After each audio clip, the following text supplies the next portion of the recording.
Hello, this is Mike. Welcome to another episode of Urban Legends and Mythology. Today we have a really fun episode. We are talking about zombies. And no, I don't mean the George Romero brain-eating type zombies or those crazy Resident Evil zombies. I'm talking about like the old school Haitian voodoo style zombies. That's what we're getting in today. So join me while I have a nice bottle of this Voodoo Ranger Imperial IPA. And as always, let's get into it. So without delving too deep into the Haitian folklore or the voodoo religion, what is a zombie in that sense? So in the Haitian folklore, a zombie is literally just a dead guy who's been physically revived through the act of necromancy by a bokor, which is a male witch. Usually it's a male witch for hire. And it's through this act of necromancy, this act of resurrection, in which the now zombie becomes the property and the slave of that bokor, as the zombie now no longer has any free will. Now, the zombie belief has its roots in traditions brought to Haiti by enslaved Africans and their subsequent experiences in the New World as slaves. It was the French who were enslaving them in Haiti. But it was thought that the voodoo deity, Baron Samedi, would gather them from their grave to bring them to a heavenly afterlife in Africa, specifically in Guinea, unless they had offended him in some way, in which case they would be forever a slave after death as a zombie. And in my mind, that kind of makes sense that you have a slave culture that, they spend their entire life in shackles, and their idea of hell is to kind of remain in that enslaved state for all of eternity for offending one of their deities, one of their gods. So I can see how that could have really influenced their culture and how those traditions, those folk traditions have evolved. It's kind of fascinating. And it's said that the whole concept of modern zombies in Haitian culture was actually influenced by Haitian slavery. The slave drivers on plantations, who were actually usually slaves themselves, and sometimes voodoo priests, would use the fear of zombification to discourage slaves from committing suicide. Now, obviously, these slave drivers, they were the shills for the French plantation owners. But if they were also a voodoo priest who is kind of, revered in that society, the other slaves are going to listen to him. And if he says, hey, don't, commit suicide or I'm going to turn you into a zombie, you're not going to escape this, that's going to carry a lot of weight. Now, the zombie phenomena, it really remained in the realm of this Haitian voodoo folklore up until about 1915, when the United States occupied Haiti. We actually occupied Haiti from 1915 to 1932. I think it was either a civil war or a coup, I don't remember. But there were a lot of American soldiers down there in Haiti during this time.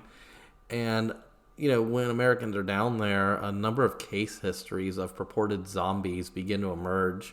There was actually a book covering the topic. It was called The Magic Island. It was written in 1929. And it's funny because this book actually brings up Article 246 of the Haitian Code, which was passed in 1864, which asserts an official recognition of zombies.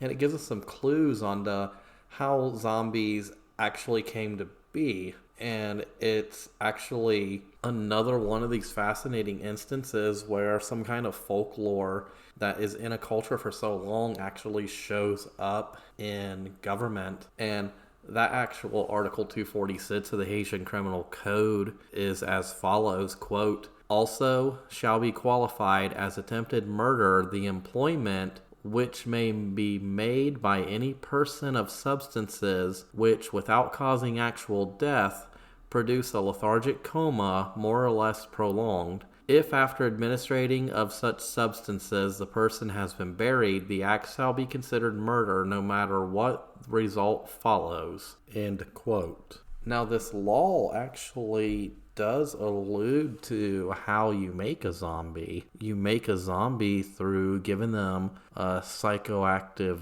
drug which puts them in a state where they're either comatose or very near death or mimicking death. And it's in this where in the 30s through the 60s, you see a lot of anthropologists going to Haiti who are studying the folklore, who are looking for this recipe, this voodoo mythical recipe in which you make a zombie. Now, one case in 1937, while researching folklore in Haiti, a woman named Zora Neale Hurston encountered a case of a woman who appeared in a village. A family claimed that she was a woman named Felicia Felix Mentor, who was a relative who had died and been buried in 1907 at age 29. However, she's back in this village.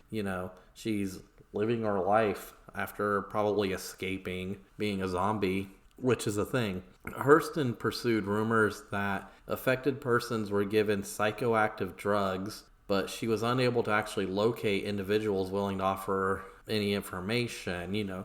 Basically, to get this, you have to seek out like a witch doctor or a bokor who has this intimate knowledge, who can tell you how to make a zombie. And they're going to remain tight-lipped because this is their religion. We got to remember, this is a religion. They believe in this stuff the same way crazy Christians believe in their God stuff or whatever. This is their religion, and some of those ceremonies are secret, and they have to be secret because that's the power of mysticism, right? If it's an open book, if it's not secret, if everybody knows how to do the trick, it's going to implode that little part of their folklore, that little part of their culture, that little part of their religion. And then what happens next, the rest of it just topples like a house of cards. But I digress again.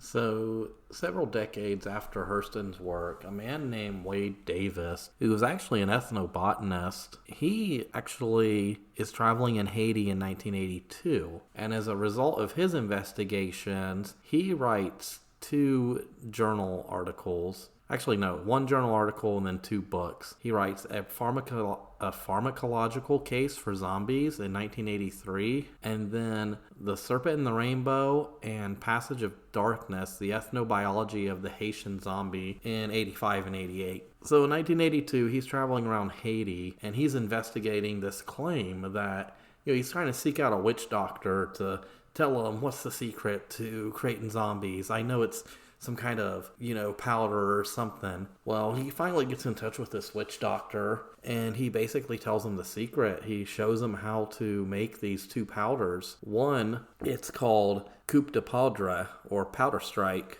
and it includes tetrodotoxin, which is basically found in the flesh of the pufferfish. It's an extremely powerful and fatal neurotoxin, and it can put you in a state of comatose where your heart is slowing down to the point, and your breathing slowing down to the point where, without modern medical technology, you're in Haiti, so you're not getting modern medical technology, especially in the 80s or as far back as the 60s or whatever. This neurotoxin can simulate death. And the second powder, it consists of some deliriant drugs such as datura, which is also known as moonflower. Now, moonflowers are actually fairly common. They're in the nightshade family, and what's really great is their seeds are actually psychoactive. And, moonflower grows everywhere.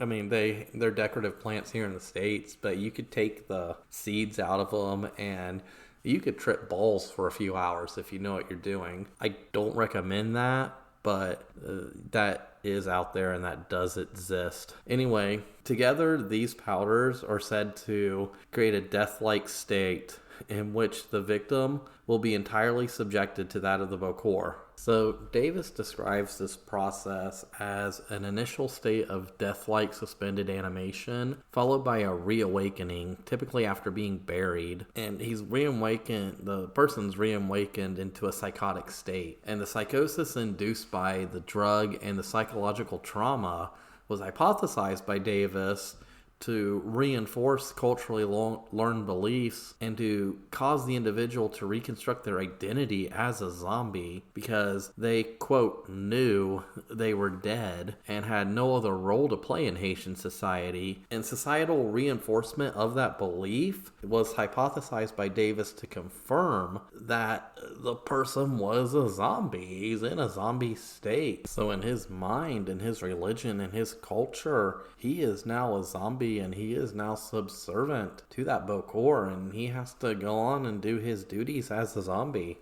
Now, with like any scientific hypothesis or so-called breakthrough, there's always detractors, and in fact, he actually has some detractors himself. They say, well, no, tetrodotoxin doesn't actually do that. How could this guy be continuously drugged for so many years, or these people be drugged for so many years? It doesn't make sense, blah, blah, blah. However, these conflicting attitudes and this other camp doesn't really give any other hypothesis to counter that. It's like in all sciences, you always have these camps and these detractors, and while the one person may have a hypothesis, the other people say, oh, no, that's not possible, but then they never give a hypothesis of their own to describe why that's impossible. That's just how science goes sometimes. Of course, Davis's work would mostly come from a case study done on the infamous Clairvius Narcisse. He's probably the most famous zombie in voodoo culture, Haitian culture. Now, Clairvius Narcisse was a man who was born in 1922. He lived until 1994. He was a Haitian who claimed to have been turned by a zombie by a voodoo priest or voodoo Bokor, and he was forced to work as a slave for several years. The hypothesis for his account was that he was administered a combination of psychoactive substances, most notably tetrodotoxin and datura, moonflower, and he admits himself to the Schweitzer Hospital in Haiti on April 30th, 1962. Now, this was actually operated by American medical staff. He showed up with fever and fatigue and was spitting up blood.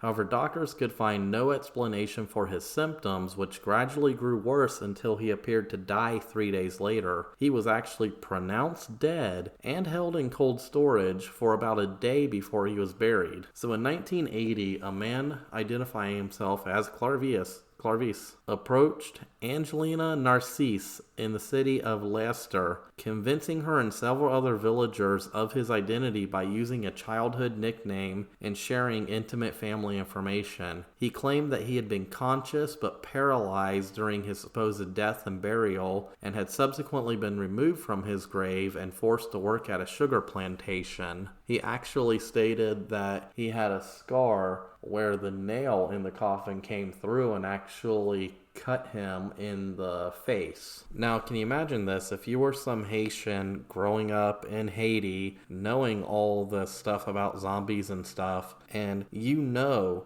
that you saw your relative die, you put him in the ground, you were there, and then you see him wander into your village several years later claiming that he had been turned into a zombie, you're probably going to believe that, especially if he has intimate information about your family. That's just going to reinforce that belief. And I'm sure it reinforced the beliefs of these villagers in voodoo and zombies. Now, per Narcisse's account, after his death and burial on May 2nd, 1962, his coffin was exhumed and he was given a paste. It was probably made from datura, the hallucinogenic drug, because he said that he did have these hallucinogenic trips, basically. The Bokor who recovered him stated that, you're a zombie now, and he forced him to work alongside others to work on this sugar plantation until the master's death, which came 2 years later. When the Bokor died and the regular doses of this moonflower had ceased, he says he eventually regained his sanity and he returned to his family after another 16 years. Now, what he was doing during that 16 years, it's anybody's guess. However, he was immediately recognized by the villagers and his family when he told him the story of how he was dug up from his grave and enslaved, the villagers were surprised, but they accepted this story because they believed, they had that reinforcement, that belief in zombies and that power of voodoo magic. Now, it's been further argued that Narcisse had broken one of the traditional behavior codes by abandoning his children, which, if you remember in the beginning, that kind of pisses off their kind of death deity, and being enslaved, that's basically going to that hell. Now, when questioned, Clarvis actually suggested that the sorcerer involved had taken his soul, and the instigator of the poisoning, the guy who hired the sorcerer to do this, was alleged to be Clarvis's own brother, with whom he had quarreled over land and inheritance. He only returned home after he heard of his brother's death. Which, if you're in that culture and you're quarreling with someone over that, and you've also broken a traditional behavior code, which would piss off your death deity, it kind of makes sense that this sequence of events would happen. And Clarvis does actually become the first verifiable case of a person who underwent this process and became a zombie. And scientists still argue and bicker back and forth what the actual powder substance was. The way Davis Camp say it was tetrodotoxin and moonflower, and then others say that no, it's not that, it's something else. But that bickering, it just falls in pharmacological circles, and to be honest, it's who cares? What's really fascinating and cool about this story is the idea that still even to this day, you have witch doctors way out in backwoods of Haiti and stuff, and they're performing these cool rituals with all these secret powders and potions. It evokes all this cool imagery of this old school Haitian voodoo kind of idea, which, to be honest, gets transferred into our pop culture via movies and books and stuff,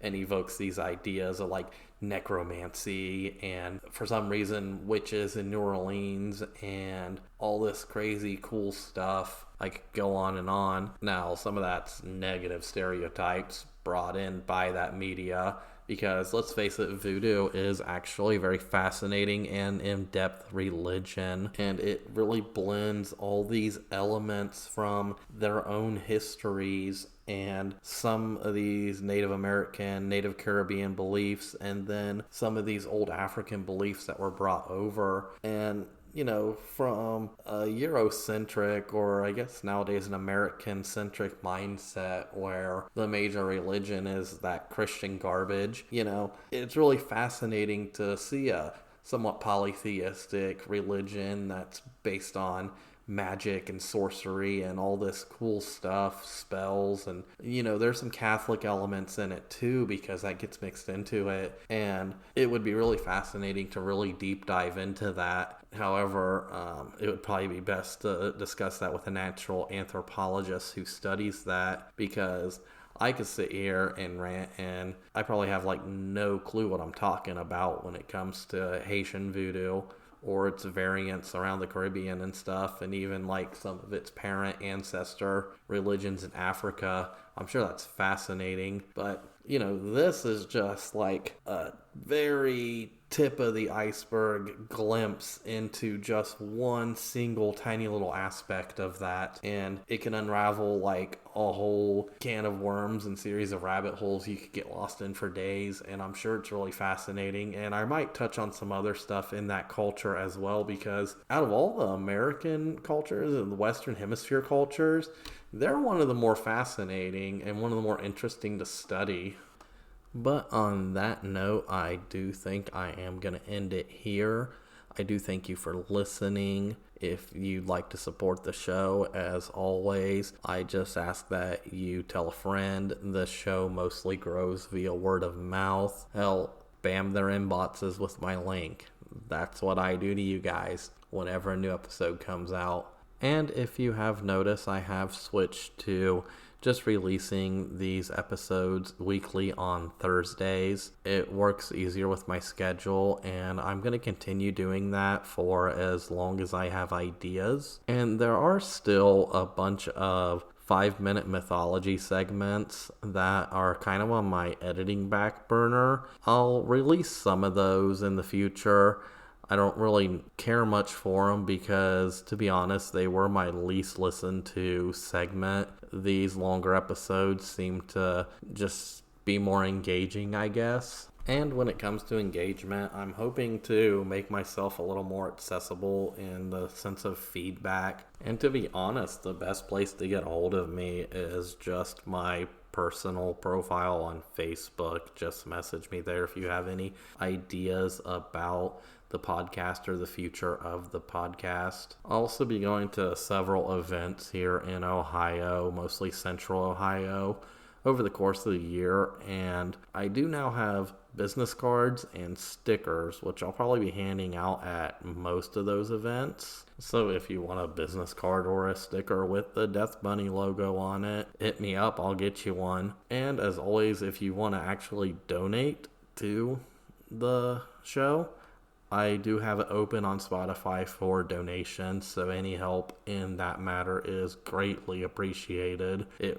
really helps with giving me the free time to really fund this project, and it gives me a little bit of money to play with to upgrade a few things that I'm too broke to upgrade. But with those little updates and news and stuff out of the way, once again, this is Mike. I thank you for listening, and I'll see you in the next episode.